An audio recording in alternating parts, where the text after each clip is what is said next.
guys, long time no see. It's been a while since I've uploaded a new video. I will be doing my soft glam makeup look, so here's my bare face.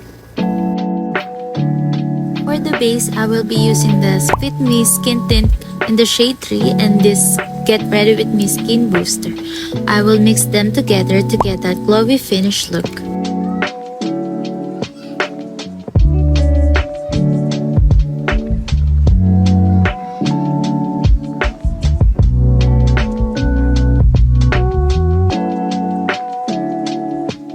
Then I will blend it with a makeup sponge I bought from Miniso.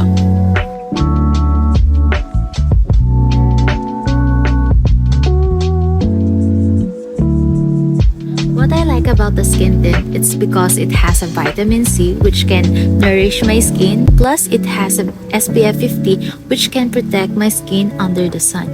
Aside from that, it has a medium coverage. Next, I will be using the Get Ready With Me Concealer and I will put it under my eyes.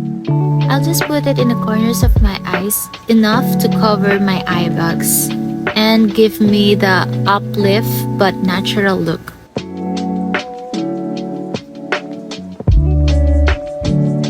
Again, I'm blending it with my makeup sponge.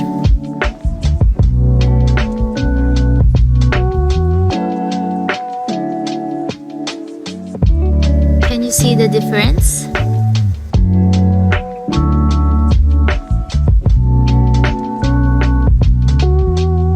I'm setting my face with a powder para hindi sila maging cakey habang tumatagal.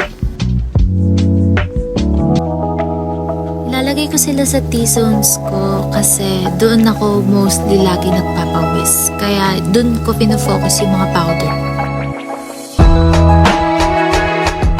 After that, I'm applying an eyeshadow I bought from Shopee. I personally choose this color for it to make it a natural light finish color and to brighten my eyes a little bit.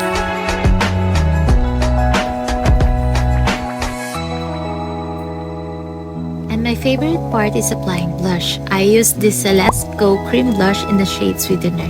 Sobrang dami kong binili sa kanila kasi gustong gusto ko yung formula nila and ang ganda-ganda ng mga range ng colors. Nilalagay ko yung blush sa high point ng mukha ko para maging snatch yung magiging vibe after I blend it.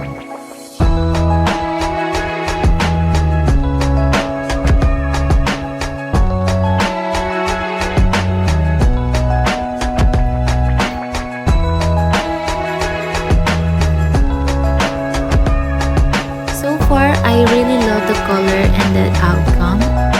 You can see it's subtle but it's still there.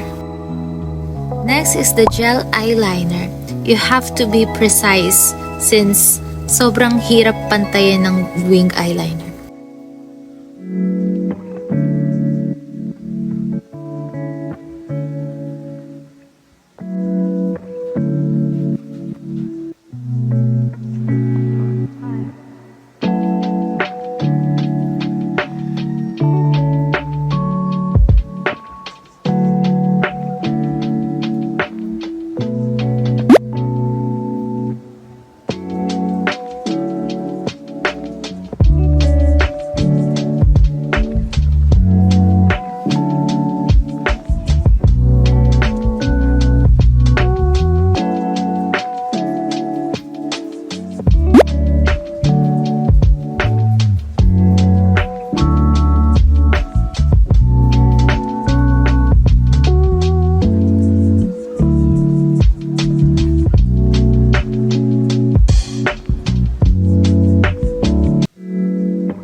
liquid blush is you have to set it. So, I'm using the Careline blush para maging sweat proof siya and magtagal siya the whole day. I'm using the pink prism and applying it where I applied the cream blushes. Maglalagay na din ako sa mata para magkaroon ng konting color.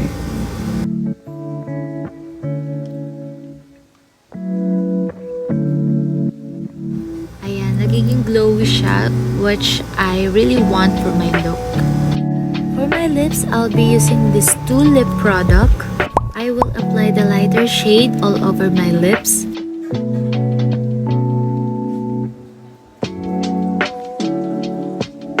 And just blend it.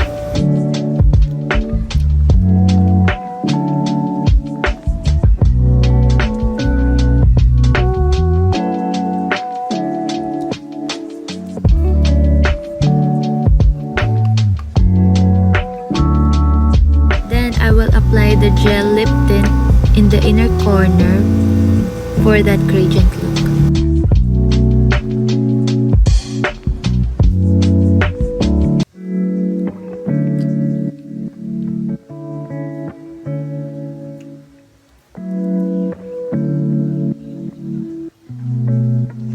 There you go.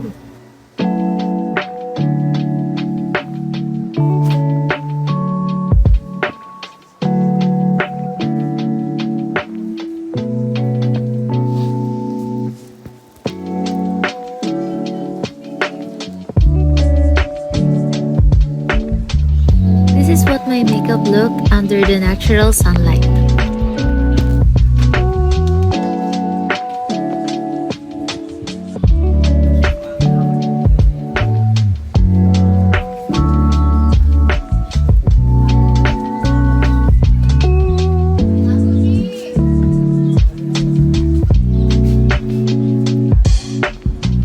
Thank you so much for watching, and I'll see you in my next video.